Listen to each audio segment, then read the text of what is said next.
আসসালামু আলাইকুম বন্ধুসকল, ৰমজান মাহত এনে এটা ৰাতি আহে যিটো ৰাতি নাকি হাজাৰ মাহতকৈ উত্তম।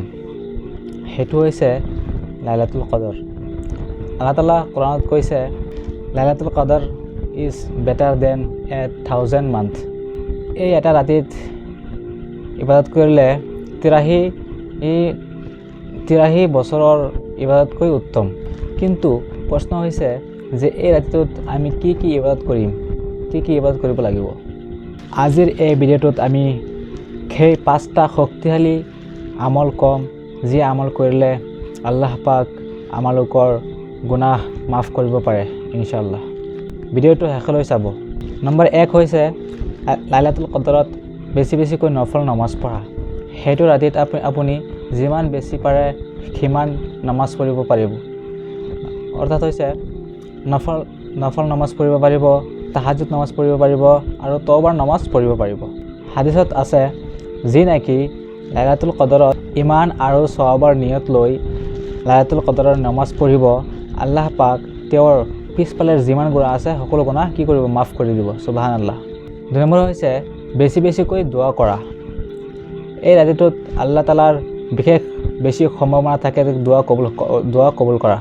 বিশেষকৈ এই দোৱাটো পঢ়িলে বিশেষ ফজিলত আছে। আল্লাহুম্মা ইন্নাকা আফুউন তুহিব্বুল আফৱা ফাআন্নি। অৰ্থ হৈছে, হে আল্লাহ, তুমি ক্ষমাশীল, তুমি ক্ষমা কৰি ভাল পাও, মোক ক্ষমা কৰা। এই দোৱাটো বাৰে পঢ়িব লাগে। 3 নম্বৰ হৈছে লাইলাতুল কদৰত বেছিকৈ কোৰাণ তেলাওয়াত কৰা। লাইলাতুল কদৰ হৈছে সেই ৰাতি যিটো ৰাতি নাকি আল্লাহ পাক কি কৰিছিল, কোৰাণটো নাজিল কৰিছিল। সেইকাৰণে সেইটো ৰাতিত কোৰাণ তেলাওয়াত কৰা বেছি ভাল।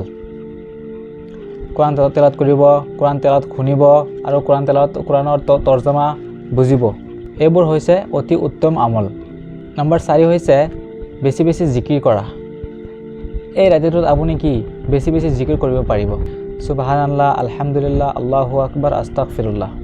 এইবোৰ হৈছে আমালোকৰ কাৰণে সহজ আমল আৰু আল্লাহৰ কাৰণে কি বহুত এটা ডাঙৰ আমল আল্লাহৰ কাৰণে। নম্বৰ 5 হৈছে কি গুনাহৰ বাবে তওবা কৰা। লাইলাতুল কদৰ হৈছে ক্ষমাৰ ৰাতি। এই ৰাতিটোক আপুনি আল্লাহৰ ওচৰত ক্ষমা বিচাৰিব, যে আল্লাহৰ ওচৰত ক'ব, হে আল্লাহ, মই ভুল কৰিছোঁ, মই গুনাহ কৰিছোঁ, মোক ক্ষমা কৰি দিয়া। যদি আপুনি আন্তৰিকভাৱে তওবা কৰে তেনেহ'লে আল্লাহ তাআলা কি কৰিব, নিশ্চয় ক্ষমা কৰিব। লাইলাতুল কদৰ সাধাৰণতে আহে ৰমজানৰ শেষৰ 10 দিন। লাইলাতুল কদৰ সাধাৰণতে আহে ৰমজানৰ শেষৰ 10 ৰাতি, বিশেষকৈ 21, 23 আৰু 25 আৰু 27 আৰু 29 ৰাতি। সেইবাবে এই সকলো ৰাতিত কি আমল কৰিব লাগে। বন্ধুসকল, আপুনি নাজানে যে আমাৰ জীৱনত কিমান ৰমজান আহিব। সেইবাবে এই লাইলাতুল কদৰ ৰাতিটো কেতিয়া নষ্ট নকৰিব।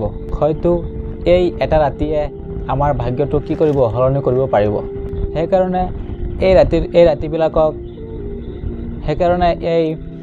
ৰাতিবিলাকত আপুনি বেছি নামাজ পঢ়িব, বেছি তওবা কৰিব, বেছি কোৰাণ তেলাওয়াত কৰিব আৰু আল্লাহৰ ওচৰত মাফি বিচাৰিব।